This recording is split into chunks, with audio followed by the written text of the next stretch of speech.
Hola, muy buenas tardes. En nombre de Librería Bonilla, les damos la bienvenida a esta presentación de Yo se lo dije al presidente, de Roberto López Moreno.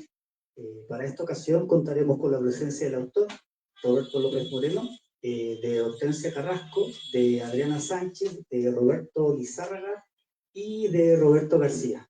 Los dejo con Iván Cruz, editor de Dogma, para que les diga unas pequeñas palabras. Hola, buenas tardes a todos. Muchas gracias por su presencia. Soy Iván Cruz Osorio, editor de Dogma Editorial. Bueno, un gusto tener esta presentación de Yo se lo dije al presidente en su 6ª edición. Las anteriores ediciones fueron publicadas por el Fondo de Cultura Económica en su colección Letras Mexicanas. Y bueno, esta obra en sí es más bien una edición hecha de manera más centrada en lo que es el contexto del libro, dado que estamos usando obra gráfica hecha ex profeso por Roberto García, en esta serie gráfica llamada Las Horas Grises. Creo que la obra gráfica que está aquí le suma muchísimo al libro, en el sentido no de lo que sean las palabras, sino que hay dos ejes que quisimos manejar, un eje textual de los cuentos y el eje visual de la obra gráfica. En ese sentido yo creo que se compaginan muy bien y trabajan muy bien. De hecho pueden ver a las espaldas del autor y de los presentadores una de las obras que están aquí dentro del libro. Y bueno, ya habrá momento para que se puedan acercar a ver la obra, pero ustedes verán que es de un trabajo muy meticuloso, e intenso y violento y voraz lo que está haciendo Roberto García. Entonces estamos muy contentos con el trabajo realizado. ¿Qué podemos decir de Yo se lo dije al presidente? Estamos hablando de una obra muy relevante en el México de los años 80. Ahorita ya los camaradas, los amigos estarán platicando de lo que representa esta obra, pero a grosso modo estamos hablando de una obra muy, muy relevante que realmente habla de esa Ciudad de México, del centro histórico de la Ciudad de México, de esa violencia verbal, de esa violencia en las acciones, de una violencia antes de lo que podría ser el actual estado de violencia que vive el país, pero una violencia que ya estaba ahí como un germen destructor bastante cruento, ¿no? Leer estos cuentos en realidad nos pone en ese imaginario, en un imaginario de la violencia, pero también de una imaginación y de una creación de atmósferas del maestro Roberto López Moreno brutales, ¿no? Ustedes van a ver al inicio del libro que habla de que se lo dedica al gran escritor José Revueltas, y podemos entender, tras leer los primeros cuentos, de qué estamos hablando y por qué la dedicatoria también, por la fuerza también verbal que hay dentro de este libro, por la fuerza de la violencia que habita estos cuentos. Como editor, para mí fue todo un placer poder entrar a trabajar este libro, porque finalmente es un libro que yo admiré mucho, aún sin conocer al escritor, cuando yo lo pude leer a principios de los años 2000, y que me dejó muy impactado por el lenguaje, por los personajes, por la violencia que fueron abriendo, pero por un sentido poético que tiene Roberto López Moreno dentro de tanta desazón y desolación. Abrir esos páramos poéticos se me hacía, no sé, una iluminación en muchos sentidos. Y bueno, hablando esto en el estricto sentido de un servidor como el editor de esta obra. Para iniciar la presentación, creo que le voy a ceder la palabra a Adriana Sánchez Alatriste para que nos comente acerca de sus impresiones de este libro. Y bueno, dejo el micrófono con Adriana. Muchas gracias por estar esta tarde con nosotros.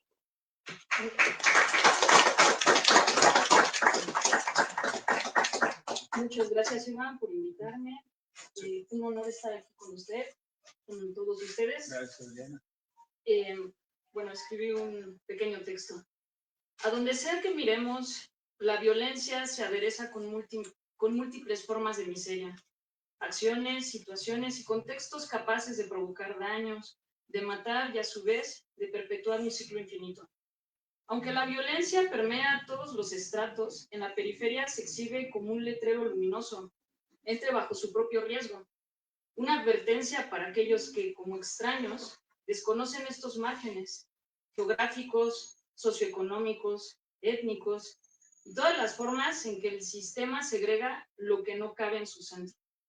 Las historias de Yo se lo dije al presidente, de Alfredo López Moreno, habitan esa periferia incorporada al Distrito Federal de la segunda mitad del siglo XX. Aquí, la miseria no es solo escenario, sino cómplice activo de la violencia marginal. El barrio y sus calles son el lienzo donde los personajes se enfrentan a su destino. Desde la brutalidad descarnada de Sabadazo, que nos recuerda que un policía jamás será nuestro amigo, hasta esos destellos inesperados donde la miseria germina con pasión, un amigo fiel para un niño huérfano o el arte que brota entre el lodo. Es una periferia que anhela ser reconocida por el centro, pero que termina devorándose a sí misma, porque el hambre no entiende de lealtades. Los hermanos marginados se convierten en verdugos de los suyos. Y luego está el suertudo, ese que logra escapar solo para añorar desde lejos las paredes descascaradas, los ruidos del barrio, esa vida que ahora evoca con nostalgia mientras niega su origen. Una paradoja cruel, pelear contra la misma sombra ante los ojos de quienes nunca entendieron, pero ahora te juzgan desde el centro. Para capturar este universo, López Moreno emplea la oralidad como un bisturí literario. Diálogos, pensamientos y descripciones respiran el habla viva de las vecindades. Esa oralidad es testigo imborrable. Como bien dice el dicho, puedes salir del barrio, pero el barrio nunca saldrá de ti. Leer estos cuentos en voz alta es revivir el ritmo y la musicalidad de un distrito federal donde las crisis económicas, las represiones y las migraciones masivas convirtieron las vecindades en espacios de habitar y de resistencia. Son los mismos barrios que retrataron los olvidados de Buñuel y los caifanes de Ibáñez. Un México crudo, ese que sigue palpitando hoy, aunque haya mudado de piel. Lo que más impacta de esta obra es cómo la oralidad dota de carne y hueso a los personajes. Un lenguaje que, pese a anclarse en una época específica, trasciende el tiempo. Cualquier mexicano reconoce esos tonos, esas frases que llevamos tatuadas en el alma. No se necesita haber vivido en aquellos años para sentir la fuerza de estas historias. La oralidad las vuelve universales y al mismo tiempo íntimas. Por eso considero que Yo se lo dije al presidente es indispensable en la literatura mexicana. Captura lo esencial, ese México periférico que nos habita y nos rodea, la miseria que oscila entre violencia y compasión, y ese habla que nos define, la de acá, la del que no tiene más opción que chambear para sobrevivir, aunque la ciudad nos termine devorando. Muchas gracias.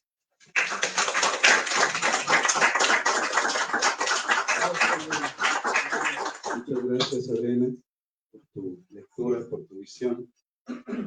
Y en esa visión, como les comentaba al principio, está esta de Roberto García, que hace la serie gráfica que integra este libro, y de la cual, bueno, como les comentaba, ver el trabajo tan arduo que puede ser cada una de las obras que están dentro del libro, se puede ejemplificar con la obra que tenemos delante y que, como les comentaba al principio, se pueden acercar a ella y ver la meticulosidad de este trabajo.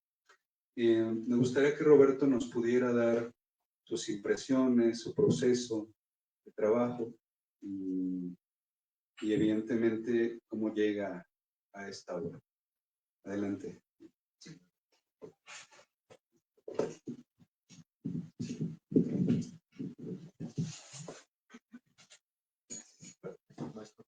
Si puede levantar tantito más. Gracias. Muchas gracias, Iván. Gracias a todos aquí presentes. Igual es para mí todo un honor, toda una emoción pues, compartir esta esta mesa, esta nueva presentación. Pues les comento brevemente, ¿no?, de dónde nace esta serie. Yo tuve la fortuna de pues leer el libro en mi adolescencia, o sea, ya tiene varios años. Causó un gran impacto, ¿no? Pues conocer todas estas narraciones, estos cuentos muy, muy fuertes, muy crudos. Y de ahí es donde posteriormente, ya cuando estaba estudiando la licenciatura, para mi examen de titulación, realicé esta serie. Pues básicamente empecé haciendo una ilustración, tomando algunos de los personajes presentes en este libro. De hecho, es este grabado que está aquí enfrente, el primero que nace de estas ilustraciones. En ese momento, con cierta inexperiencia, no sabía exactamente hacia dónde llevar, ¿no?, la serie. Poco a poco fue tomando su propio rumbo. Sin embargo, mantenía como esta esencia cruda de personajes tortuosos, marginales, ¿no? Y también con el contexto que se vivía en ese momento, cuando hice este trabajo, estoy hablando de 2010, en ese sexenio sangriento, ¿no?, donde se desató la guerra del narcotráfico. En el imaginario popular, pues estaban presentes igual estas escenas fuertes, ¿no? Principalmente en los medios de difusión, en los periódicos, en cada esquina, ¿no? El internet ya estaba fuerte también, ¿no? Entonces era del diario ver todo ese tipo de imágenes. Entonces es una de las fuentes, además, donde empecé a brevar para complementar este trabajo. Con el tiempo, la serie se fue direccionando más bien hacia el tema del infierno o distintas interpretaciones que han trascendido del infierno, ¿no?, desde distintas épocas, distintos espacios, mucho a través de la historia del arte, a través de la literatura, a través de la música. Y todos estos elementos se fueron configurando, ¿no?, para darle una nueva interpretación a lo que es o interpretaciones que es del infierno, sumando también el asunto de la ciudad, ¿no? La idea es de que en cada uno de los grabados vamos a ver una pequeña coladera como pues una especie de signo, de símbolo precisamente del inframundo, ¿no?, de lo que es el infierno. Antiguamente se representaba, o sea, en la época medieval, con unas fauces que salían, unas fauces como de león, algún animal feroz que salían del suelo, y de ahí emergían los seres infernales, ¿no? En este caso, bueno, estamos en la Ciudad de México y uno de esos elementos pues importantes, significativos, pues son las coladeras. Hice en total 13 grabados, cada uno de ellos va tomando también como elementos muy particulares. En cada uno de ellos están presentes algunos de los personajes, de los elementos presentes en el libro de Yo se lo dije al presidente. Y vaya, yo me tomo la licencia de reconfigurar, ¿no? Ya no son propiamente ilustraciones, sino que agarran otro camino diferente, pero repito, vuelve a tener, o no deja de tener más bien, la esencia del libro, ¿no? Toda esta crudeza, toda esta violencia que ya Adriana mencionó, ¿no? Viviendo en una ciudad tan caótica, siendo un punto de encuentro de muchas identidades, de muchas formas de pensar, obviamente conlleva a cierto caos y obviamente a cierta violencia que pues, o sea, si nos remitimos a la historia, pues la ha marcado en distintas épocas, ¿no? Y bueno, ya hablando actualmente, ¿no? Aunque tal vez ya no lo vivamos propiamente en carne propia, pero sí nos llegan aires de otros lados, ¿no? Y bueno, por aquí de momento dejo el comentario, si tienen un poquito de dudas respecto a la serie, pues con todo gusto. Y muchas gracias.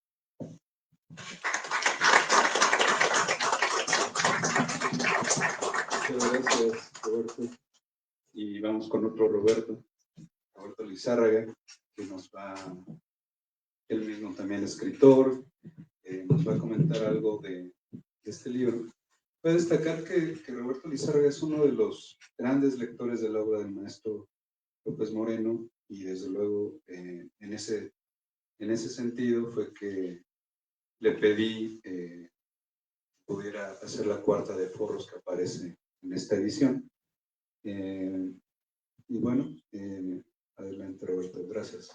Muchas gracias, Iván, gracias por la invitación y también gracias a todos por acompañarnos. Bueno, en mi caso, bueno, el de la voz, yo viví en vecindad, no mucho tiempo, o sea, 2 años. Mi padre vivió que en paz descanse, vivió buena parte de su vida en Santa María de la Ribera y crecí escuchando muchas de esas historias, o sea, tanto de mi padre como todos los que en paz descanse, mi abuela que también que en paz descanse.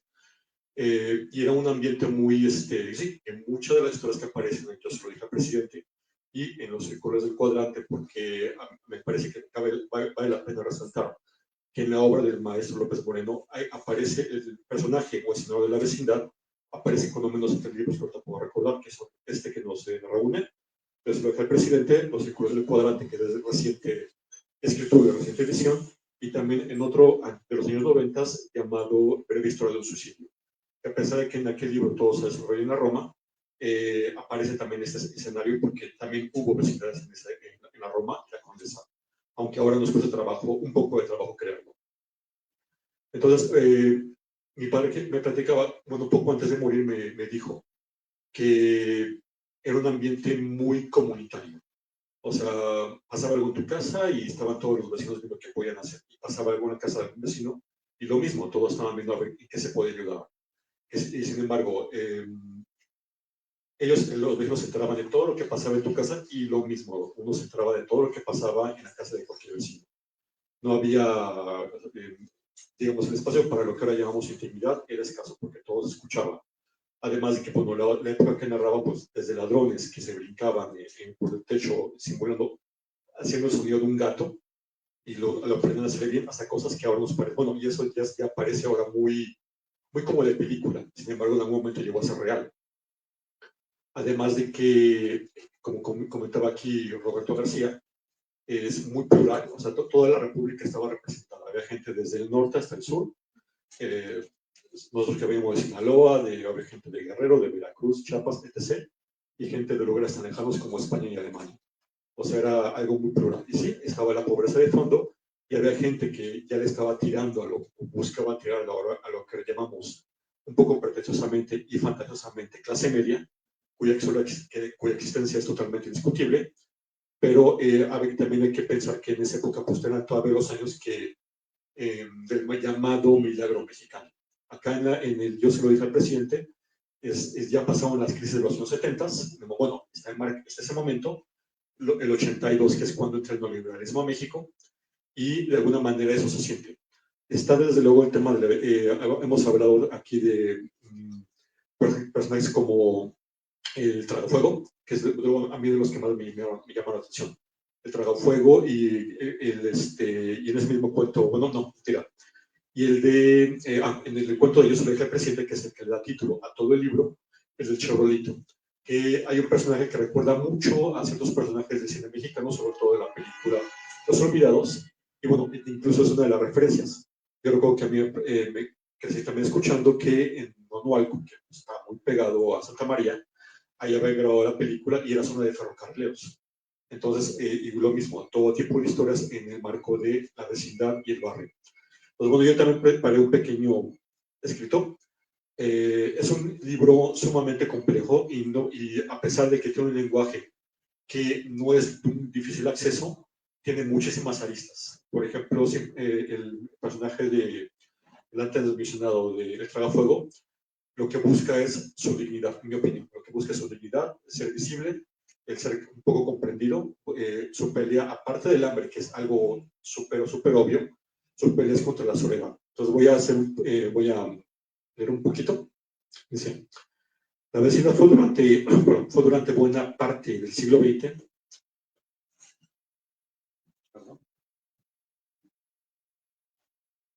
La vecindad fue durante buena parte del siglo XX el hogar de muchas familias originarias o inmigrantes de la Ciudad de México, especialmente en barrios cercanos a la ahora llamado Centro Histórico. Algo que no sucede hoy día. El inmigrante pobre que llega a habitar el centro de la gran ciudad, que para eso dejaron la periferia. Recientemente, a través de la editorial Dogma, Hace poco menos de un año, los lectores del maestro Roberto López Moreno tuvimos el placer de realizar la lectura de una gran novela en la que el escenario protagonista de fondo es la vecindad, como una especie de leviatán, en cuyas entrañas se desarrollan las vidas de personas que, con su trabajo, con su vida y trabajo, sostienen su carne, sus huesos y sus muros. Si muy buena parte de los lectores del maestro López Moreno empiezan a conocer este tipo de literatura con la vivienda urbana de la Ciudad de México, el otrora Distrito Federal de fondo, el tema surge con un libro publicado en 1982, en donde los cuentos de sus pasillos nos llevan a habitar de manera literaria a esta mater de ladrillo, cemento y polvo. Yo se lo dije al presidente. Algunos libros son semilla y con los libros, los temas. Esta es la relación entre los círculos del cuadrante y yo se lo dije al presidente, en donde los dos comunicantes son el tema y los personajes. María Cruz, personaje de la novela recientemente publicada, nace en este libro de cuentos nacido al público en el año del 82. Nace también, y yo se lo dije, nace en este libro. Sin embargo, cabe decir que en la poética el maestro Roberto López Moreno es muy patente, tiene un muy patente aire huidobriano, que nos recuerda el verso en que el insigne bardo andino canta al poeta por construir la rosa dentro del poema. En ese mismo orden de ideas, el maestro López Moreno hace brotar a los personajes en los cuartos, los andadores, los patios y los mismos lavaderos que se construyen en las palabras de los relatos contenidos en esta obra, en la que nuestro amigo y autor toma el lenguaje de la calle de la segunda mitad del siglo XX y una transmutación del verbo, eleva el habla popular a un mecanismo verbal de filigrana. Me parece que en ocasiones alcanza un nivel de prácticamente metafísico. En el cuento que da nombre a todo este corpus narrativo encontramos a un líder de pepenadores que se aprovecha del trabajo de sus subordinados, alienados, el cual consiste en recoger excremento para lucrar con su venta. Entre los personajes escuchamos estas palabras. Así fue como a la mitad de la pesadilla llegó a vivir el presidente con nosotros. Se desprendió del sueño y luego nos contó que lo venían persiguiendo. Una historia muy parecida a la de muchos habitantes de la Ciudad de México que llegaron por diversas circunstancias huyendo de otro lugar. El personaje logra embaucar a un grupo de pepenadores que, si bien eran pobres, no lo necesitaban. Además de ciertas dinámicas del poder que se reflejan y critican en el relato, vemos que no idealiza a los oprimidos en los que las debilidades y pasiones propias de la carne están expuestas a flor de verbo. El Kid es un cuento en el que un boxeador tiene un diálogo con el dolor y su historia personal dentro de las cuerdas del cuadrilátero al momento que defiende su título de campeón. La pobreza y el hambre obligan al Kid a buscarse un camino en el deporte de los guantes y con la ayuda de un manager y de varias peleas arregladas en aras de cuidar a los intereses de ciertos grupos, logra tener una carrera en ascenso a costa del dolor y la necesidad de otros chicos que tienen el mismo origen. Abro comillas, dice, ya cáete maldito, ya basta, ya no quiero seguirte dando en la madre. Acuérdate que te están esperando en tu casa, que te quisieran recibir como saliste, limpio de la cara, sin moretones en el cuerpo, que hay alguien a la que le dices mamá, que preferiría verte llegar intacto, aunque sigas soportando los malos tratos del viejo que ahora se volvió más descarado. Desde que supo que la poca marmaja que logra ganar desplumando cristianos arriba de los camiones que recorren eso que le llaman cinturón de miseria, y que no es más que el montón de colonias en donde decimos que vivimos todos nosotros. Cierro comillas. En medio de la pelea, el diálogo literario entre la mente del púgil y el narrador de la misma nos deja un momento en el que se hace una crítica ante el hecho de que un ser humano está sufriendo en el ring para el regocijo de una masa llamada público, que cual Moloch de la arena desea con desesperación libidinosa de la sangre de ambos oponentes para que la diosa fortuna de la mafia levante el puño victorioso. Lo mismo que el que quita el telón del teatro nos muestra el drama detrás del drama de lo que las páginas, la televisión y los blogs deportivos muestran acerca de los héroes creados a partir del guión del promotor. El Tragafuego encarna a un hombre que en medio de la marginación económica es también un habitante del país de la soledad. Después, ahí está la esquina, y aquí es un comilumbre, el que agarra la varilla por el medio y la avienta para arriba, para después cachar las estopas con la boca. No hay lumbre que dure 100 años, ni como el fuego al que no se la pele, ni como el fuego que no tosa grueso por las noches, ni como el fuego que no cargue pulgas, ni como el fuego que no viva en el hall de Hotel Buena Vista, ni como el fuego que no tizne lo que toca. En este caso, cabe decir que es prácticamente ese fragmento es prácticamente un poema en prosa. El tragafuego pareciera buscar la dignidad con el ahínco, incluso más fuerte de lo que busca la supervivencia. En un sui generis gesto de soledad, el encargado del Hotel Buenavista le permite dormir en el hall. Y bueno, solamente para, digo ya no,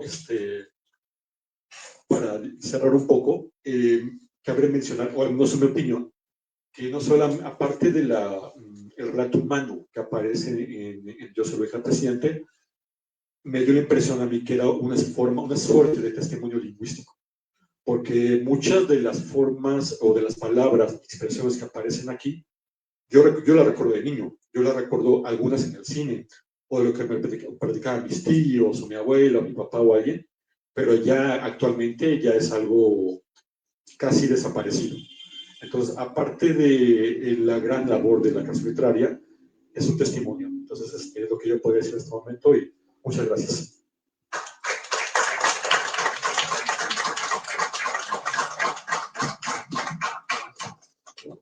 Gracias a Roberto Lizárraga.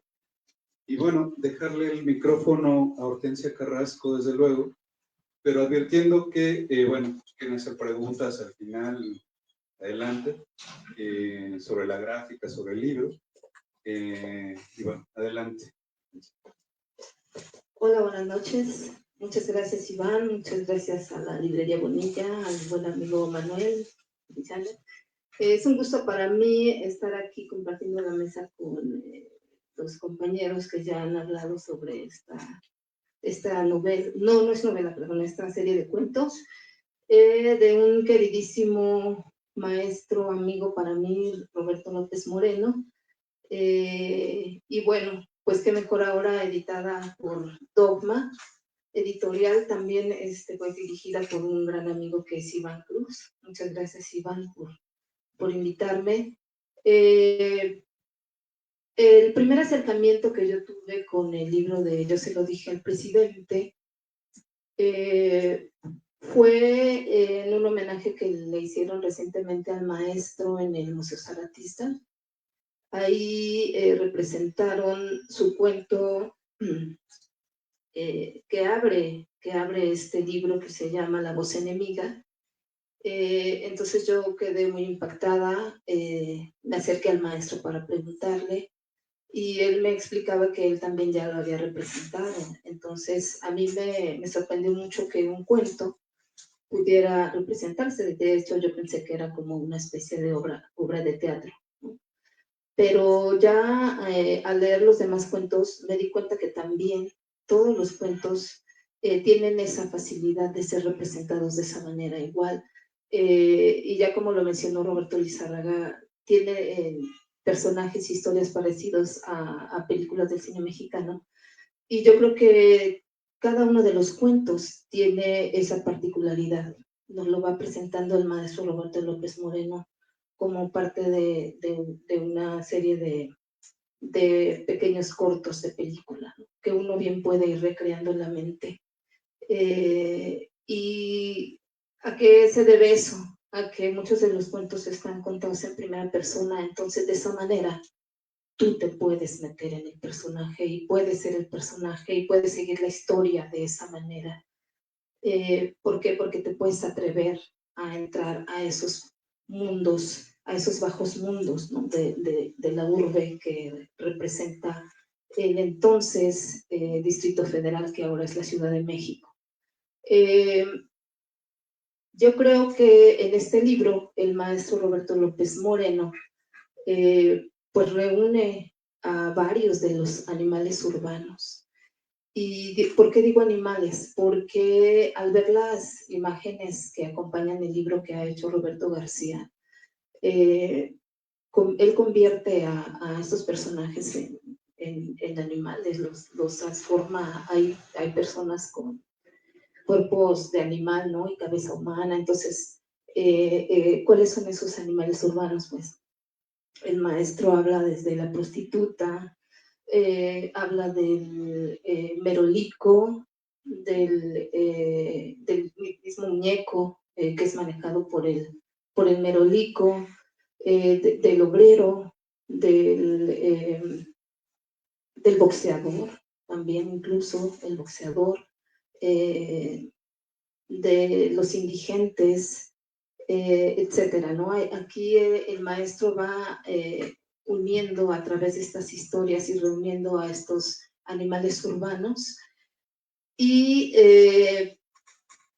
a mí me parece muy importante también los escenarios en los que el maestro reúne a estos personajes y me parecen muy importantes porque son parte precisamente de ese infierno que trata de retratar Roberto García. Y para mi parecer, al menos en mi lectura, son la calle, las esquinas y el tiradero. La calle me llamó la atención porque hay una frase en el libro del maestro que dice, bueno, más que frase es una pregunta, ¿cómo se puede estar enfermo de calle? Entonces, yo me puse a pensar, ¿cómo se puede estar enfermo de calle? Pues cuando eres atrapado por la miseria, cuando tu vida está atrapada en un callejón sin salida, donde no tienes dinero, no tienes empleo, eres parte de un estrato social que ha sido relegado y no tienes un futuro, entonces no te queda de otra más que salir a las calles a tratar de sobrevivir, a buscar qué comer, a buscar dónde te cobijas, ¿no? Dónde te acomodas para pasar la noche. Entonces, entre todo eso que la calle te hace vivir, te absorbe, te va comiendo, pues te empiezas a enfermar de pobreza, de tristeza, de todos esos sentimientos horribles que acompañan a estos personajes, ¿no? Marginados. Eso es por parte de la calle. Las esquinas. En el cuento de María Cruz está bien representado y no solamente porque María Cruz es una prostituta, sino porque en el entorno urbano siempre una esquina representa la posibilidad de ganarse el sustento. No solo habrá en una esquina una prostituta, también habrá una señora que vende tamales, habrá alguien que vende tacos, habrá alguien que se dedique a vender alguna otra cosa, pero siempre una esquina va a representar la posibilidad de sobrevivir. Entonces, para mí es muy importante este escenario que el maestro ha incluido aquí en los cuentos, porque también, aparte, siempre una esquina representa la posibilidad de ver a alguien, de esperar a alguien o de esperar algo, ¿no? En este caso, yo creo que en los personajes de esta serie de cuentos, la esquina representa la esperanza de sobrevivir, ¿no? El otro escenario, los tiraderos. En varios de sus cuentos el maestro menciona mucho a los tiraderos, ¿no? Yo en mi niñez parte de mi niñez la viví cerca de los tiraderos de Santa Cruz Mellehualco. Entonces cuando leí uno de los cuentos del maestro en donde habla de los tiraderos, inmediatamente me llevó a esos momentos, ¿no? Y efectivamente, en esa parte, y voy a leerles un fragmento porque me pareció muy importante lo que dice ese fragmento de, ahorita les digo el cuento, es el de la creación, que aparte, este cuento de la creación a mí me parece que es un cuento de horror, ¿no? Dice el fragmento, sabía que si no era en ese, iba a ser en el otro, o en el de allá, o en el de más allá, pero que los basureros siempre recompensan cuando se busca con cuidado lo que se necesita. Los basureros siempre dan si se les remueve con dedicación. Los basureros son un mundo, y en los mundos siempre hay de todo. Los basureros tienen alma, y las almas siempre dan, bueno o malo. Y efectivamente yo recuerdo que con la cercanía de los tiraderos de Santa Cruz Meyahualco, yo recuerdo que muchos de mis compañeritos de la escuela llevaban cosas para vender, que recogían sus papás del tiradero, ya fueran dulces, juguetes, pero los llevaban al salón para venderlos. Entonces, era una posibilidad de sobrevivencia también. Y también, pues, en el basurero se convertía también en una casa. En el lugar donde se residía, y así lo plasma en el cuento del maestro, porque incluso en esos de Santa Cruz Meyahualco ya había hasta calles con nombres y todo, ¿no? Y la gente tenía ahí sus casas, en fin, ¿no? Y bueno, como dicen, los tiraderos te dan. Entonces, efectivamente, de la basura la gente sobrevive, ¿no? Y sigue sobreviviendo. Entonces, son esos tres escenarios que me parecen muy importantes dentro de esta obra del maestro Roberto López Moreno. Yo se lo dije al presidente. Y también otra cosa importante es que, si bien el maestro los ubica en una época, efectivamente, como mencionó Roberto Lizárraga, bueno, se vino en los años 60 lo del milagro mexicano, pero también se vino un crecimiento de la urbe, de la ciudad, ¿no? Con las migraciones de gente que vino de otros estados. Pero aquí la cuestión es que mientras el maestro nos instala en las calles de Allende, o en el primer cuadro de la Soledad, que es una zona centro, ¿no? Ahí es donde podemos ver a esos personajes, a esos animales urbanos.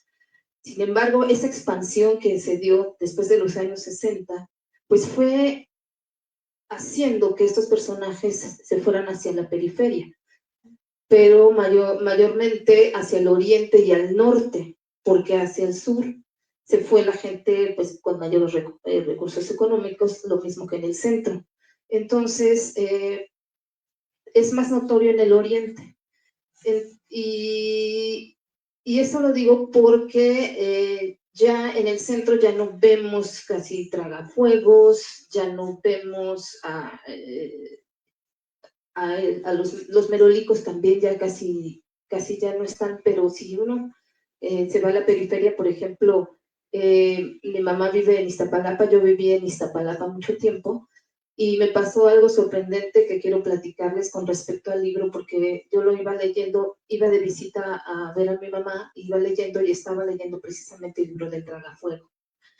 Entonces, cuando llegué a la calle donde me iba a bajar para abordar el transporte que me llevaba a casa de mi mamá, que es allá en Santa Cruz Meyahualco precisamente, me bajo, cruzo la calle, abordo el microbús, y entonces, al dar la vuelta el microbús, se sube un tragafuego que estaba en la esquina que yo había visto, y me impacté tanto porque era así la descripción como la hace el maestro aquí. Era un personaje moreno, pero más bien parecía quemado por ese fuego, y los ojos enrojecidos, y entonces cuando empezó a hablar con el chofer, porque el chofer se detuvo para saludarlo, y le dijo, ya voy por mi combustible. Y le dijo el chofer, pues ya vas a seguir trabajando. Decía, no. Dice, ya voy por el bueno, por mi combustible, ¿no? Entonces, y se paró se dirigió hacia una pequeña vinatería que estaba ahí, ¿no? Entonces, para mí fue impactante porque realmente todos estos personajes sí se han ido yendo hacia la periferia, ¿no? Es ahí donde los encuentras. Incluso también he visto por ahí en esas zonas a un señor que trae a su muñeco todavía, a un ventríloco, y así se gana la vida. Y también algo que me llamó la atención con respecto al Tragafuego es que el maestro, cuando lo describe y nos pone en la escena, él habla del petróleo, ¿no? Y efectivamente, antes yo recuerdo que en cualquier colonia había un local donde se vendía petróleo, un expendio de petróleo. Porque, bueno, porque era muy utilizado, ¿no? Era un producto de primera necesidad. Pero ahora es gasolina, entonces ya ahora el escenario para los tragafuegos y su materia prima, llamémosla así, ya no es el petróleo, ¿no? Es un derivado que es la gasolina, pero sin embargo, a pesar de los años, los tragafuegos siguen permaneciendo, ¿no? En el paisaje urbano. Efectivamente, el cuento también que me causó mucho impacto fue este de la creación, ¿no? Me parece definitivamente que es un cuento de horror, no de terror, de horror, ¿no? Y pareciera que en la vida cotidiana, pues ¿quién va a estar viviendo eso, no? Pero sin embargo yo creo que nos quieren hacer pensar que eso ya no existe, que pues ya la situación cambió. Sin embargo, creo que sigue habiendo, mientras exista la miseria y mientras existan basureros, va a haber personajes como este pepenador que estaba buscando, ¿no? Que está burgando. Y este cuento también me llevó a analizar los cuentos del maestro y definitivamente en todos los personajes hay un sesgo de locura. La miseria sí nos puede llevar a la locura, a las alucinaciones. Cada personaje hace cosas que, digamos, en el transcurrir normal de alguien que vive su vida a diario, pues no podrían ser como este personaje del cuento de la creación, en donde transforma a una muñeca. Es como una especie de Frankenstein urbano, ¿no? Una muñequita, ¿no? Una Frankenstein que este personaje quiere transformar porque se siente muy solo a pesar de que hay muchos como él, ¿no? Y esa es otra cosa también muy importante dentro de esta obra del maestro, la soledad. Todos estos personajes, a pesar de que viven acompañados de otros amigos que están en igual situación, como en el cuento de Yo se lo dije al presidente, que están hasta organizados, ¿no? Estos indigentes, también hay una gran soledad, ¿no? Y esa soledad, ¿a dónde nos lleva? A otro cuento, que son las tentaciones del trueque. Ese cuento nos lleva definitivamente a esa desesperanza, a esa soledad, ¿no? En la que sume la miseria, la pobreza, el vacío, porque sin un estómago lleno, ¿qué se puede hacer? ¿Qué hay? O sea, ¿qué mueve a la gente, ¿no?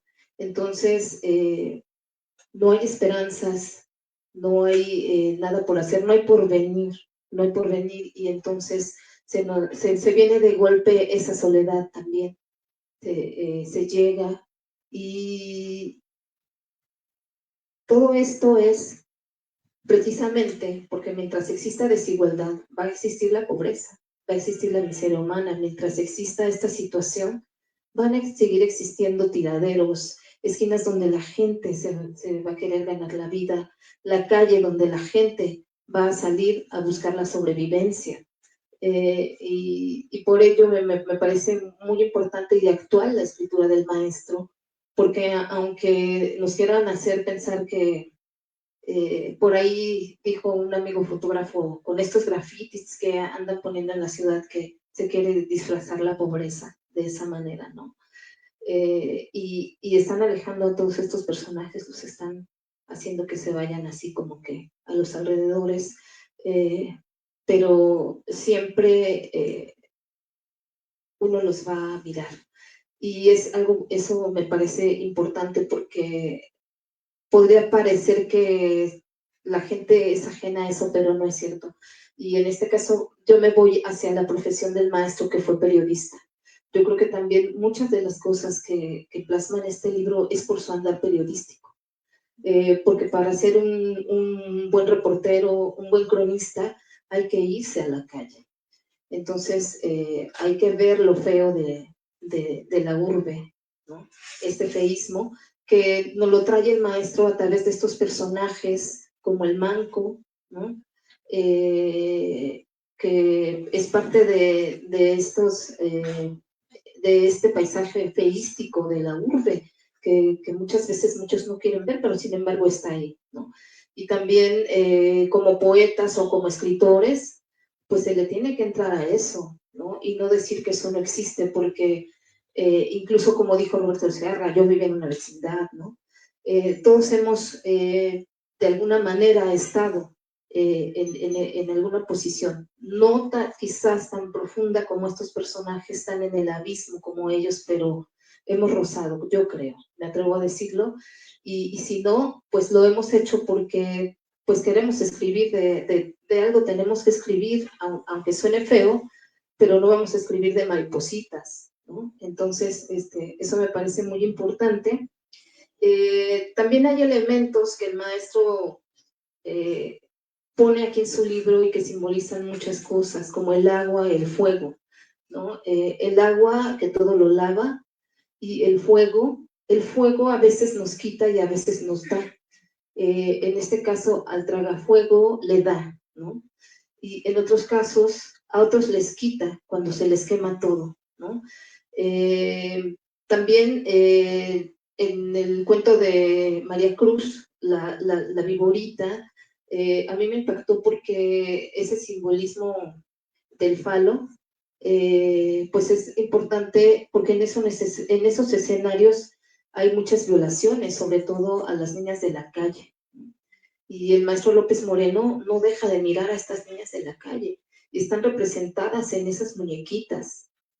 Entonces, el maestro trató de abarcar todas estas personas que viven bajo esas condiciones, ¿no? Infrahumanas, digámoslo. Y bueno, pues la verdad es que yo quisiera seguir platicando de un montón de cosas porque vi muchos aspectos en los cuentos del maestro, ¿no? Que yo fui anotando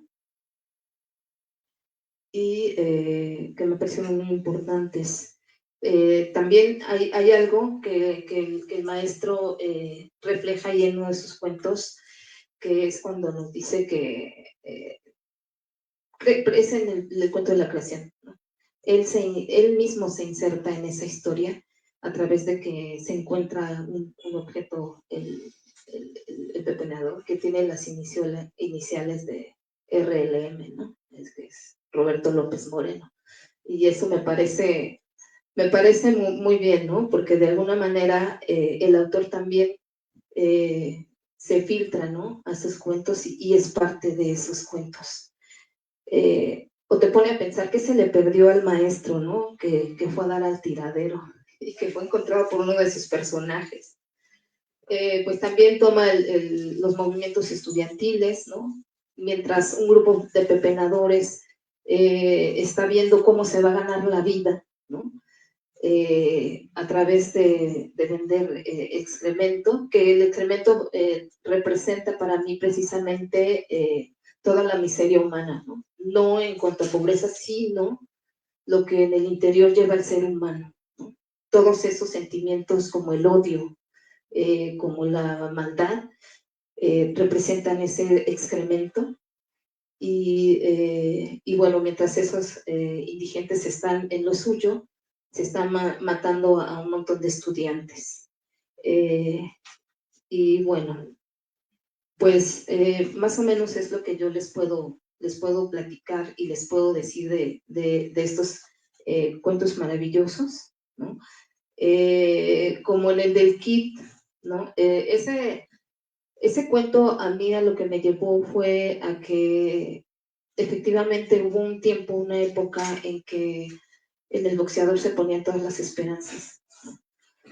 Todas las esperanzas de una colonia, ¿no? De la propia familia.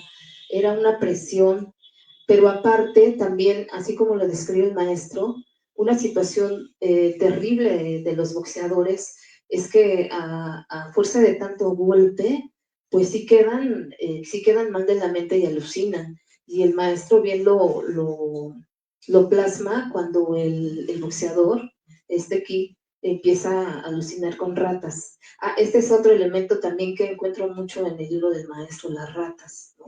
¿Y por qué? Pues porque las ratas representan precisamente lo abominable, ¿no?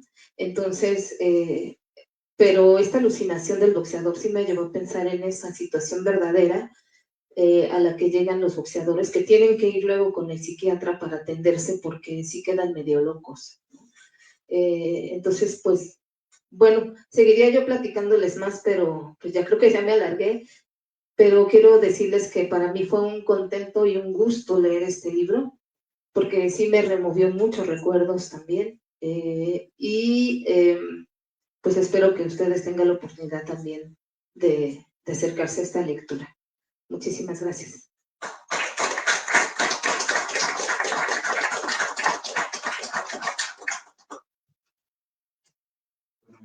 Ahora le cedo el micrófono al maestro Roberto López Moreno para que nos comente de esta obra. Sí, muchas gracias. Les voy a leer un cuento que sea uno de los más breves del libro, porque ya nos hemos alargado bastante. Nada más les platico una anécdota. Yo viví varios meses en una vecindad de las calles de Allende, por razones de índole política. Era un lugar donde nos reuníamos gente que estábamos en algún movimiento social y ahí nos protegíamos, pero era una vecindad tremenda, terrible.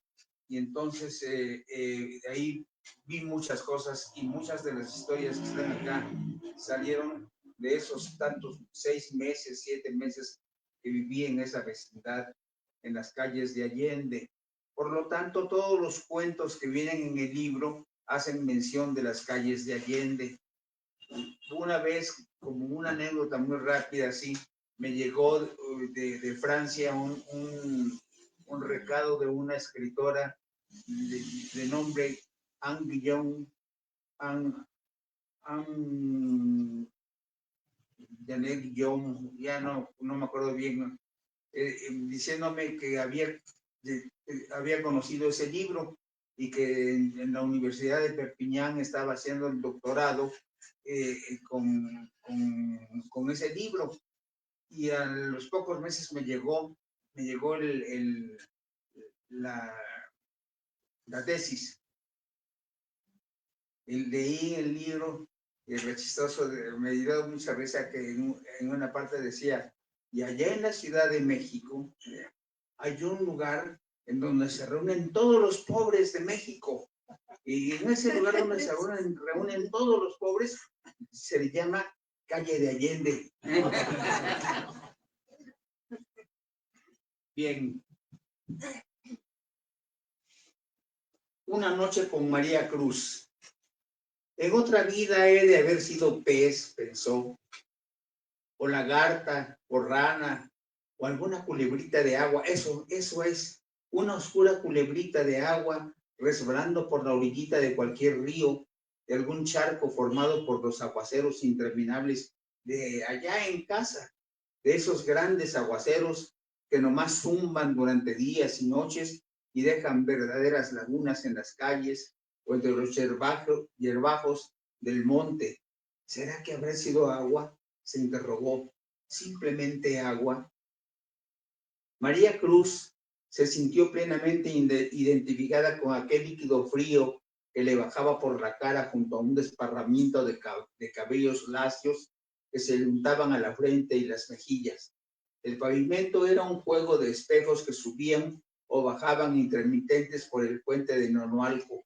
Pensó en retirarse del lugar, pero también consideró que a esa hora y con tal aguacero era casi imposible encontrar un auto de alquiler, y si lo encontrara, consideró luego que en qué la giraría el resto de la noche. También pensó en el voladito que tenía el edificio de la esquina de enfrente, pero esa esquina era intocable, y la otra, y la otra, y la otra, y la que seguía sobre la avenida Insurgentes. A lo lejos distinguió una sombra que caminaba en dirección de ella.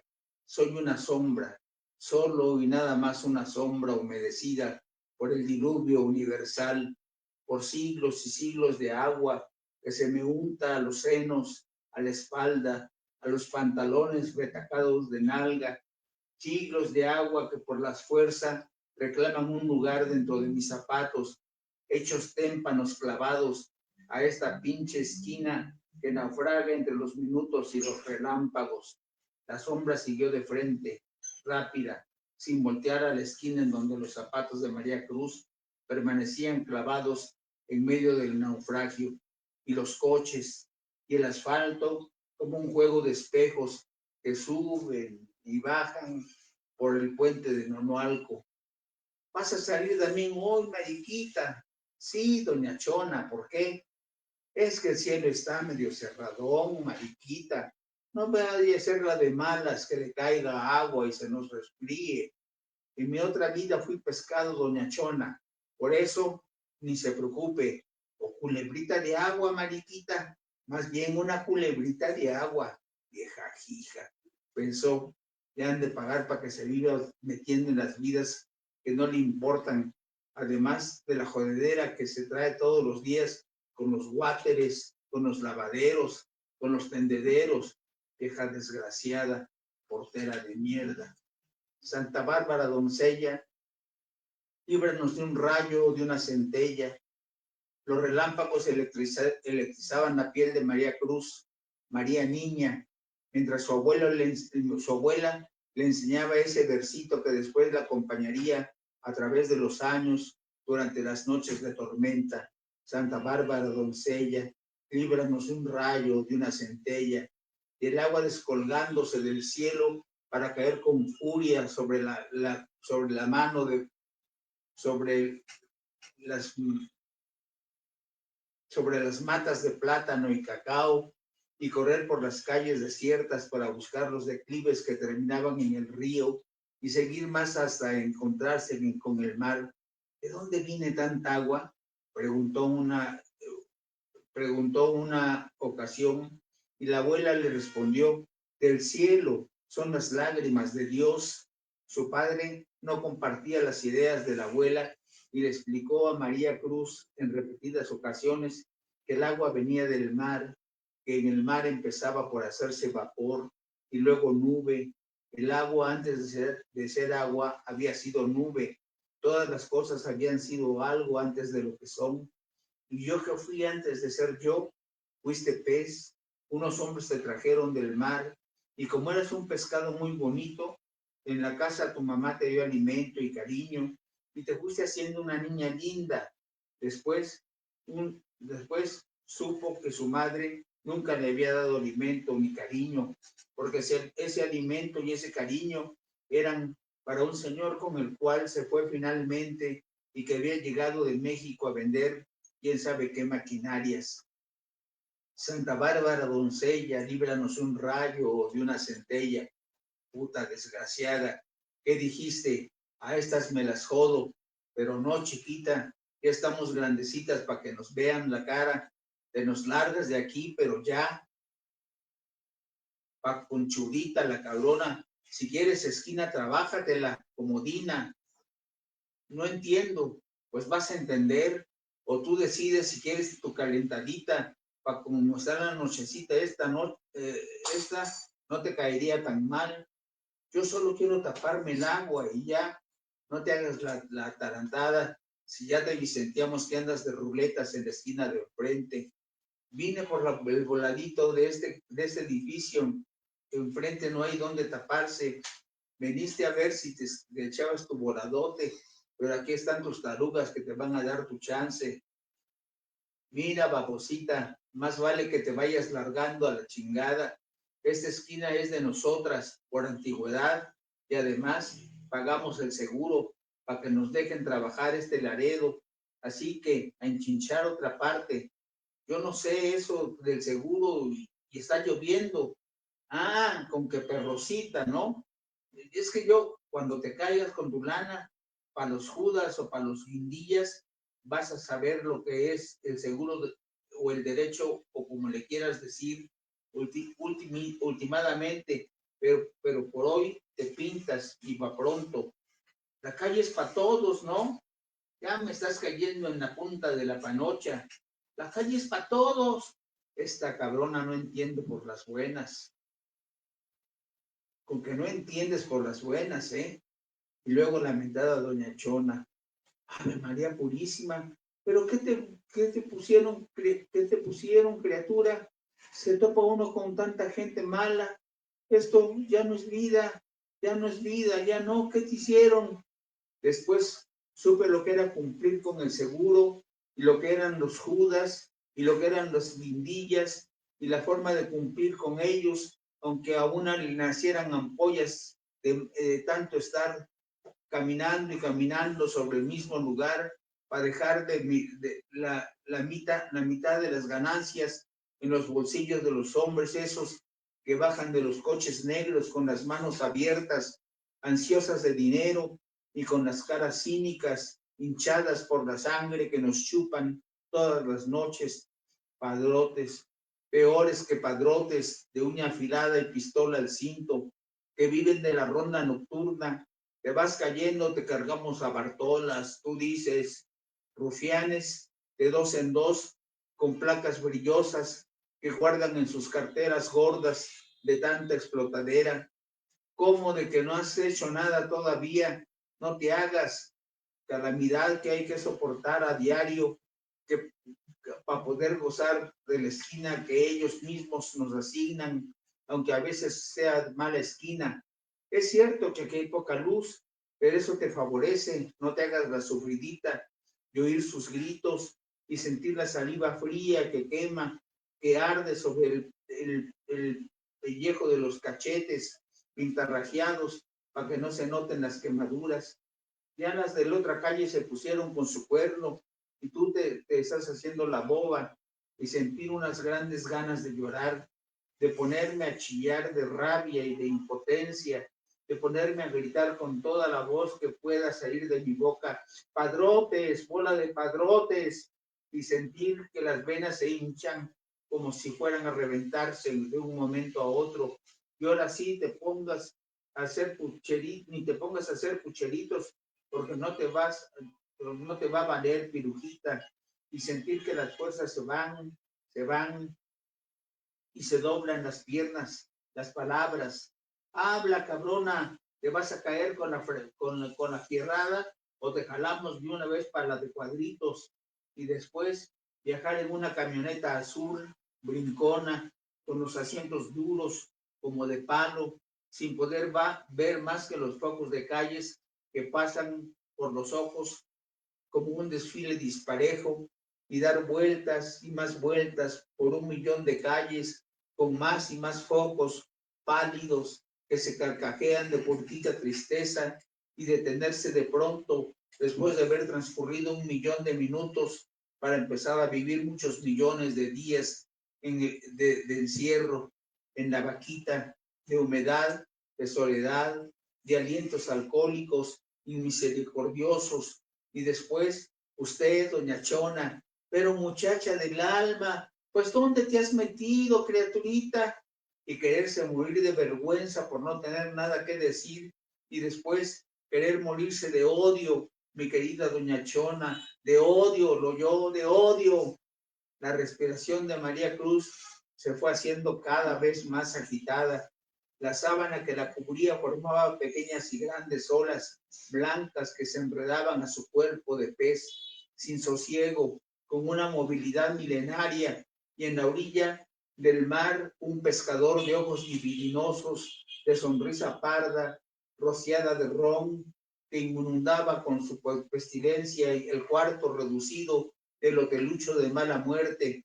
María recordaba con asco y coraje la cara llena de malicia del encargado del hotel, que 20, 50, 100 escalones abajo se había quedado acariciando sus pensamientos sucios, llenos de lodo y de raíces. El pescador ebrio estaba ahí, desabrochándose la hebilla del pantalón, con dedos torpes y apresurados. Vio desde una vitrina de agua cómo caía el pantalón sobre la arena, cómo se le arrugaban las piernas de trapo y se desplomaban en forma ridícula, sin alma, provocando un ruido metálico al chocar la hebilla sobre el mosaico indiferente. El hombre que estaba en medio del cuarto quedó parado sobre dos alambres endebles, peludos, que parecían a punto de doblarse bajo el peso de un abdomen voluminoso, aprisionado por el elástico de un calzoncillo que se le descolgaba despreocupado hasta la mitad de los muslos. ¿Qué estará haciendo precisamente en estos momentos? Se masturbó el hombre que esperaba 500 escalones abajo, con una mirada libidinosa y un libro grueso en las manos para apuntar los nombres de la fila interminable de clientes que le alimentaban el morbo de cada cena. María Cruz sudaba entre las olas blancas. Probablemente tenía fiebre, creyó. Le ardían las orejas, las mejillas, las manos, como aquella vez en que hizo su radiante debut en un cabaretucho de quinta categoría en las calles de Allende, en donde bebió y bebió en compañía de burócratas liberados que bailaban danzón con zapatillas de cristal y boxeadores retirados que le debían las botellas de whisky malo que se inflamaban a sus ex-managers y a cierta divinidad invocada durante los 365 días del año. Todo se lo debo a mi manager, Paquito, de la Virgencita de Guadalupe. En aquella ocasión, María Cruz penetró suavemente en un ancho mundo de círculos concéntricos que alcanzaban las diferentes tonalidades de un arco iris que cambiaba de color perfectamente sincronizado con los símbolos, con los timbalazos que se escapan del monótono disco, en donde la orquesta crecía estridente cada 5 minutos. Esa noche María Cruz comprobó en definitiva que no había nacido para el alcohol y que ese mundo encerrado entre 4 paredes con dibujos de mujeres risueñas a medio vestir no era su mundo. Y fue entonces cuando decidió ganar la calle para transitar su gonorrea espiritual, cada poste vestido de hombre nocturno. Entonces María se echó su nombre y su cansancio a la espalda, a esperar entre las sombras quién le arrojara la primera piedra. Le dio por caminar por las calles más oscuras, masticando un raro sabor de miedo y aventura, escondidas tras sombras confidentes, pero sorprendida a veces por el brillo que en la oscuridad emiten los ojos de los perros callejeros. Después se enteró de que las suelas de los zapatos se gastan, se vuelven hoyos que muerden el pavimento helado, y que hay un señor Leví que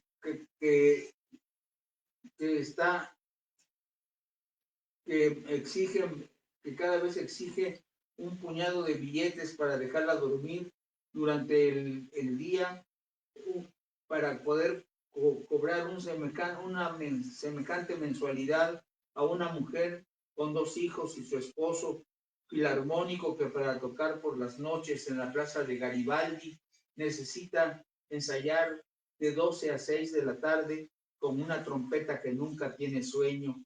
María, madre del infierno, tuvo que buscar esquinas más iluminadas y de mayor tráfico masculino. ¿Tienes 500 pesos nada más? Pues esta, ni que lo tuviera de oro. Y así María Cruz se fue haciendo conocedora plena de todos los hoteles del rumbo y de los objetos que al frente del negocio miran a los clientes con ojos penetrantes y unas caras de burla como la de Doña Chona cuando se pone a aullar en las noches de luna llena.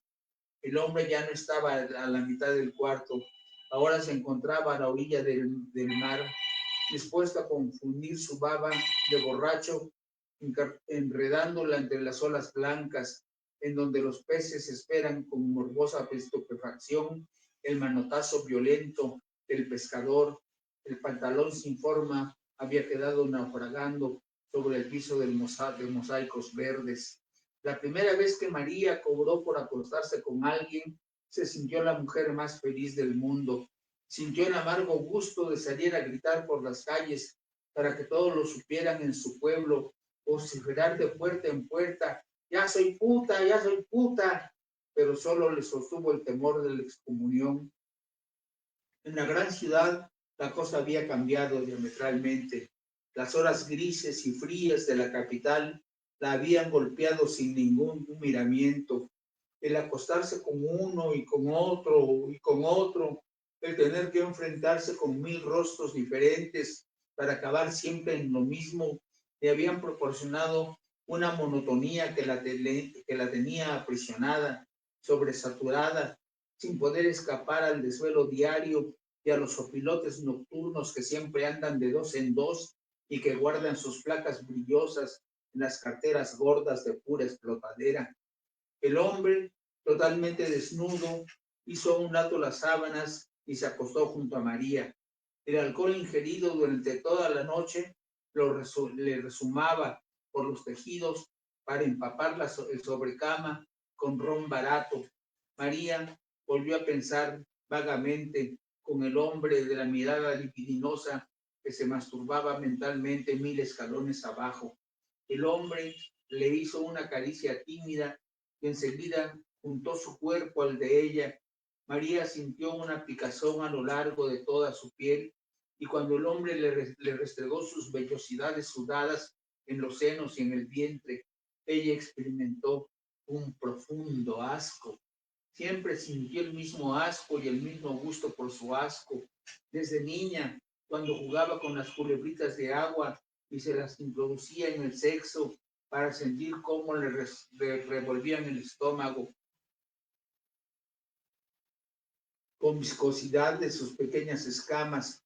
Siempre que vio a su padre fornicar al lado de su cama con las diferentes mujeres con las que se acostaba cada noche, y cuando oía que las mujeres gemían y se retorcían al lado de ella, cuando oía el rechinar de la cama de al lado, pensaba en las culebritas de agua en los estómagos de aquellas mujeres que no dormían nunca para no dejar de sentir la viscosidad de las pequeñas escamas adentro de sus vientres. El hombre le trató de dar un beso en la boca y ella lo rechazó con repulsión. El hombre la jaló con furia y le aplicó los dientes en el cuello. María sintió cómo él se le iba encaramando, cómo le iba depositando encima todo su peso de ron. El hombre de mirada libidinosa, que se encontraba 1500 escalones abajo, estaría en esos momentos muriéndose de risa. El hombre que estaba encima de ella perdió momentáneamente el equilibrio y cayó a su lado, pero se incorporó pesadamente y volvió a ascender sobre el cuerpo de ella y abrió las piernas brutalmente. Santa Bárbara, doncella, líbranos de un rayo. En el momento en que el relámpago penetraba con furia la oscuridad de la calle. Muchacha de mis pecados, habráse visto qué manera de dormir. Son las 5 de la tarde, mi alma, y tú echadota. Te tuve que despertar porque tenía pendiente. ¿No le habrá pasado algo a esta chamaca del demonio? Doña Chona jaló la sábana.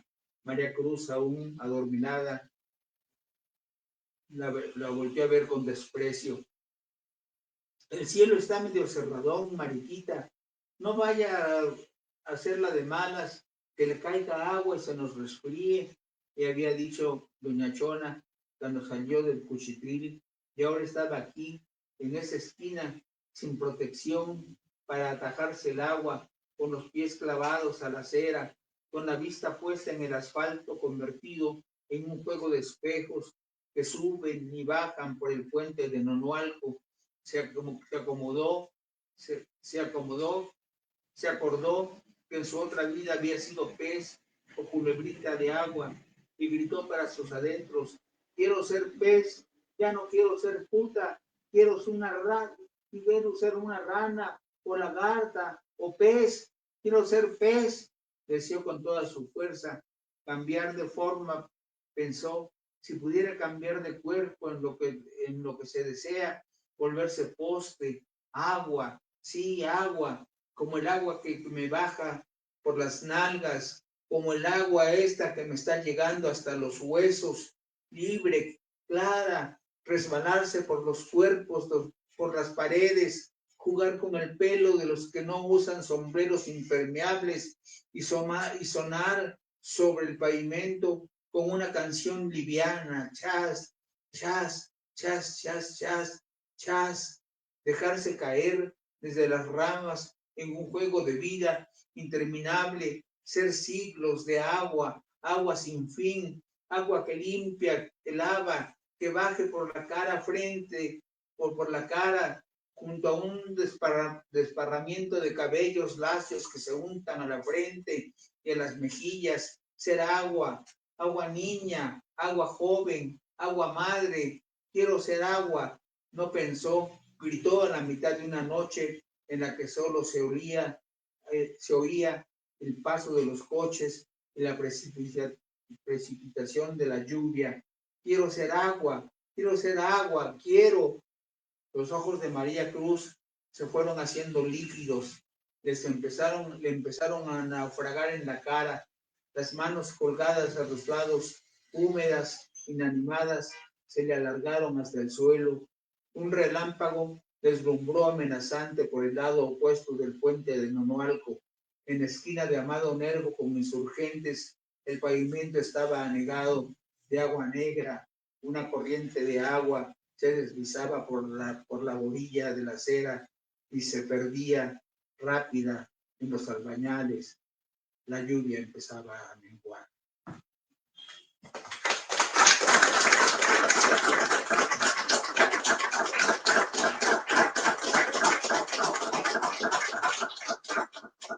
Muchas gracias, muchas gracias.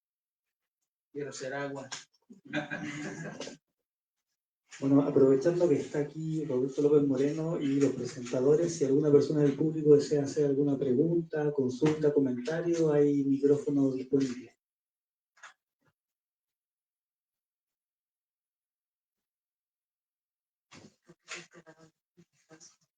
Entonces,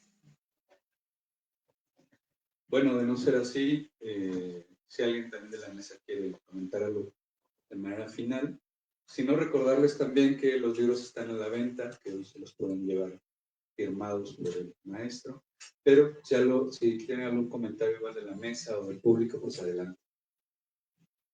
Si no, concluimos, yo creo.